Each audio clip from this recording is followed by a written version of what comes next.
আমাদের মমতা বন্দ্যোপাধ্যায়ের নির্দেশে শুধু নানুর নয়, সারা বাংলা জুড়ে প্রত্যেকটি এরিয়ায় যে জীবনদায়ী ওষুধ 748টা জীবনদায়ী ওষুধের দাম 1 এপ্রিল যে বৃদ্ধি করেছে কেন্দ্র সরকার, তারই বিরুদ্ধে আমাদের প্রতিবাদ মিছিল এবং প্রতিবাদ সভা, সেটাই আজকে নানুর ব্লকে অনুষ্ঠিত হলো।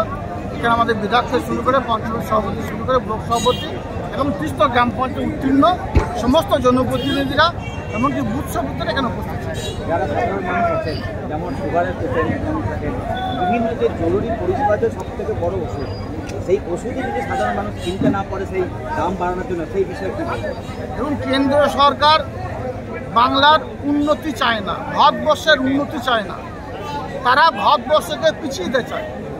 তারা যারা পুঁজিবাতি আছে তাদের সরকার, খেটে খাওয়া খেত মজুর মধ্যবিত্ত সম্পদের মানুষের সরকার এরা নয়। আপনারা বারবার দেখেছেন বিভিন্নভাবে যখন নোটবন্দি করেছিল অর্থনৈতিকভাবে ভারতবর্ষে পিছিয়ে গিয়েছিল। আপনারা দেখেছেন কেন্দ্র সরকার বর্তমানে ক্ষুধার্ত সুযোগ যে সমীক্ষা, কেন্দ্র সরকার সমীক্ষা, আমাদের সমীক্ষা নয়, সেই সমীক্ষা অনুযায়ী 107টি দেশের মধ্যে ভারতবর্ষ 105 নম্বর, পিছন থেকে 2 নম্বরে। আমাদের আগে বাংলাদেশ আছে, আমাদের আগে শ্রীলঙ্কা আছে, অর্থাৎ আমরা কোন জায়গায় বিলং করছি ভাবুন।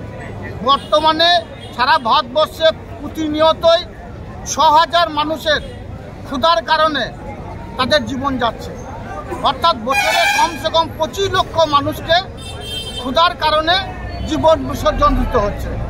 আমাদের ভাবতে লাগছে স্বাধীনতা এত বছর পরেও 20 কোটি মানুষ না খেয়ে ঘুমায় ভারতবর্ষের বুকে। এর থেকে কেন্দ্র সরকারকে ধিক্কার জানানো ছাড়া আর কোনো ভাষা আমাদের জানা নাই। এরা যারা লুটেরা সরকার, ধান্দাবাজের সরকার, পুঁজিপতির সরকার, এরা মানুষের ভালো চায় না, বাংলা এগিয়ে যাচ্ছে সেই বাংলাকে পিছিয়ে দিয়ে চেয়েছে। আপনারা জানেন 100 দিনের কাজে টাকা দেয়নি, বাংলার আবাস যোজনা টাকা দেয়নি, বাংলা এগিয়ে বাংলা সেই বাংলাকে পিছিয়ে দেওয়ার বারবার পরিকল্পনা কেন্দ্র সরকার করেছে। এরপর আমরা জানেন আমরা ইসলাম ধর্মে বিলং করি, ইসলাম ধর্মের মানুষের যে পূর্বপুরুষেরা যে সম্পদ গচ্ছিত রেখেছিল সেই সম্পদটাকেও তারা তাদের কক্ষীভূত করার চেষ্টা করছে। কেন্দ্র সরকারের ভ্রান্ত নীতির ফলে ভারতবর্ষের সংবিধান, যে সংবিধান ডক্টর B.R. আম্বেদকর তৈরি করে গিয়েছিলেন, জাতি ধর্ম মতবাদ নির্বিশেষে সকল সম্পদের মানুষের উন্নয়নের স্বার্থে, সেই সংবিধানকে রক্ষা করার দায়িত্ব কেন্দ্র সরকার ছিল, কিন্তু কেন্দ্র সরকার সেই সংবিধানের সম্মান রাখছে না। কেন্দ্র সরকার সেই সংবিধানকে তোয়াক্কা করছে না। সর্বত তার বিরুদ্ধে আমাদের এই প্রতিবাদ। তাদের উদ্দেশ্যে একটাই কথা বলবো, আমাদের মাননীয় মুখ্যমন্ত্রী মাননীয় মমতা বন্দ্যোপাধ্যায় বাংলার অগ্নিকন্যা, তিনি আপনাদের পাশে আছেন। তিনি যখন যে কথা বলেন সেই কথা রাখেন। তিনি বলেছিলেন বাংলার মানুষের যারা খেটে খাওয়া খেত মজুর আছে, যারা মাথার ঘাম পায়ে ফেলিয়ে 100 দিনে কাজ করেছিল, তাদের ন্যায্য পাওনা, ন্যায্য দাবি, ন্যায্য অধিকার থেকে তিনি বঞ্চিত করবেন না। তাদের প্রত্যেকের অ্যাকাউন্টে 100 দিনে টাকা দিয়েছেন। মাননীয় মুখ্যমন্ত্রী মাননীয় মমতা বন্দ্যোপাধ্যায় বলেছিলেন বাংলা বাজার টাকা না, টাকা 60-40 রেশিও অনুযায়ী কেন্দ্র সরকার 7% দেবে, রাজ্য সরকার 40% দেবে।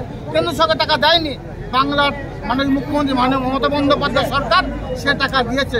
স্বভাবতই যাদের চাকরি গেছে তাদের উদ্দেশ্যে একটাই কথা বলবো, যখন আমাদের মাননীয় মুখ্যমন্ত্রী মাননীয় মমতা বন্দ্যোপাধ্যায় বলেছেন তাদের পাশে আছেন, তাদের পাশে থাকবেন, নিশ্চিত থাকতে পারেন। মমতা বন্দ্যোপাধ্যায় যে কথা করে, যে কথা দেয় সে কথা তিনি রাখেন, আমরা নিশ্চিত থাকতে পারি। বীরভূম জেলাতেও 1025 জনের নাম উঠে এসছে এই শিক্ষক বাতিলের। শুধু বীরভূম জেলা 1025 হলো, আমরা সারা বাংলার কথা বলবো। সারা বাংলা 25,000-এর ওপর চাকরি গেছে। 2-1 জনে হয়তো ভুল সিদ্ধান্তের জন্য কেন্দ্র সরকার উচিত ছিল, যারা অরিজিনাল প্রাপক নয় তাদের বাতিল করা উচিত ছিল। সেটাকে অনুসন্ধান না করে, সেটাকে পর্যালোচনা না করে সবার চাকরি বাতিল করা, এটাকে আমরা কোনোভাবে মেনে নিতে পারছি না। বিরোধীরা তো চাকরি বাতিল নিয়ে বিভিন্ন জায়গায় বিক্ষোভ দেখাচ্ছে। যে বিরোধীরা বিক্ষোভ দেয় তাদেরকে বলবো বাতিলটা করলো কে, কার নির্দেশে, কার ইশারায় বাতিল হলো? যে বিচারপতি বাতিল করলো সেই বিচারপতি রাতের বেলায় কার বাড়িতে গিয়ে রাত্রে খাবার খেলো, কার সঙ্গে চা পান করছে একটু লক্ষ্য করে দেখুন, তাহলে বুঝতে পারবেন কার ইশারায় এই চাকরিগুলো বাতিল হয়েছে।